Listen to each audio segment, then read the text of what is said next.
Hi and welcome to The Winning Factor. I'm Alan Aitken, and on this show each week we take a look at some upcoming races in Hong Kong and try to isolate an angle to the race we might look back on later as having been the path to finding the winner. Well, some good racing this Sunday at Sha Tin, some promising horses involved, and the first race that we're going to have a look at is race 7, where our winning factor is the draw. Now, this is a Class 1, the day's feature, the Chevalier Cup. This is a race with quite a bit of history to it, and until the Jockey Club Mile was introduced, this was the designated lead-up to the Hong Kong Mile.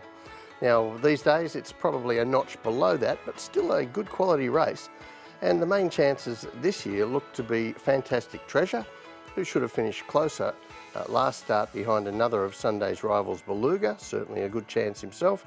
And down in the weights, there will be fans of the two Frankie Law trained runners, All for St Paul's and Keefe, and the likely favourite, Beautyverse.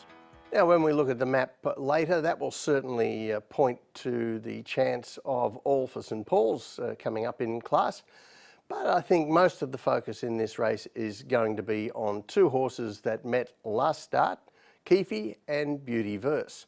So we're going to go back to November 6, and this is race 149, and in black and pink colours, gate 14, Beautyverse jumps okay. Then Zac Purton looks across to his inside to see that really getting in is going to be a problem. While in the white colours drawn low, Keefe lands with the leaders, then lets those horses coming across from the outside work around him, and he gets a great trip. Now, amongst those horses coming across is Beautyverse, who goes to the lead, and you see on the heat map the red zone in the second section. That pace more than 3.5 lengths faster than average, so he was working a bit to get across there.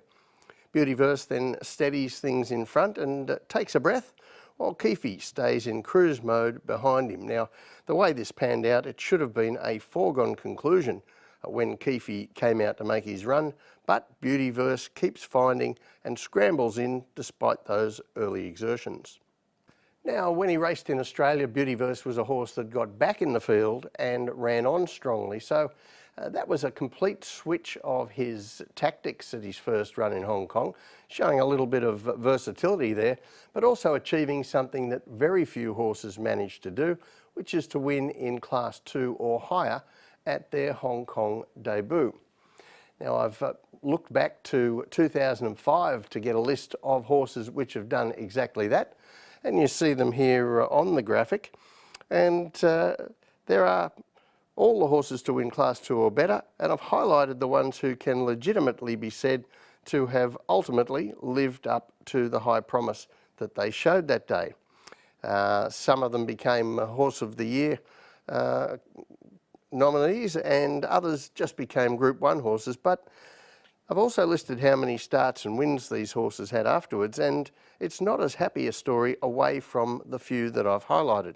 Quite a few seriously disappointed following their promising first attempt in Hong Kong racing. So that is the question mark that hangs over Beautyverse at his second run in Hong Kong, but everything else points towards him being hard to beat, including our map. Now, the Rock is a horse who only seems to race near the lead when he gets to distances around 1600 metres, and I think he'll be going forward here, but he does run into an habitual leader in All for St Paul's, and it's not really in either of their interests to turn this into a fight for the lead, and I think that we'll see them get across fairly easily and then steady the race in front, which keeps their own prospects alive. It certainly isn't going to hurt a couple of others too. Keefe, he'll take a tracking position behind the leaders, and I think now that we've seen that Beautyverse can use his early speed and still be effective at the finish, I think we'll see Zac Purton bring a similar approach this time and be up near the leaders, but this time too he'll probably take a sit and save his horse for the finish rather than working hard for the front.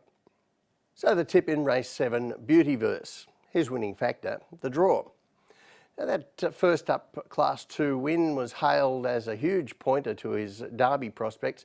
We've seen that historically it isn't always the case. However, I do think that the change of circumstance here, moving to a lower draw, is going to let Zac Purton save Beautyverse for the finish and add to his impressive first up victory. The other race I want to look at is race 9, and our winning factor here, the jockey. Now this is a class 3, 1200 metres, and I do give a little chance to Pulsar Strider as a potential surprise packet in the race. But I think it's fair to say that 90% of the attention here is going to be on two impressive young horses on the way up in the 3-year-old Superb Capitalist and the year-older Beauty Eternal. Now these two have caught the attention in different ways, both winning their first Class 4 start in impressive fashion. And Superb Capitalist, he led all the way, while at his first start, Beauty Eternal sat very wide on the track before strolling in with his Class 4.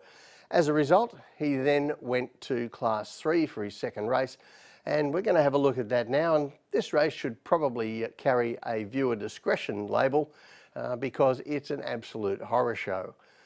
Now we're looking here at race 148, and from gate 7, the familiar black, pink and white beauty colours, and Beauty Eternal isn't the best out of the gates, and Purton chases him along to settle in midfield, while some regular leaders run each other along at a good tempo.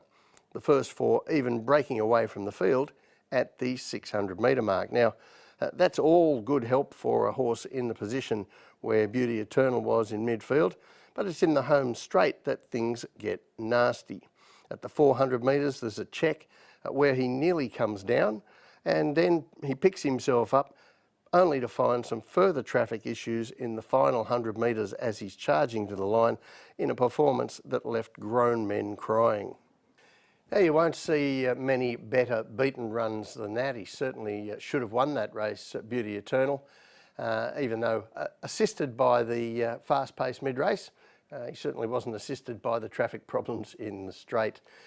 Now, less than a week later, we saw Superb Capitalist step out for his first start in a race, and he has a different style. He goes to the front, and we're going to see him come away in an impressive win.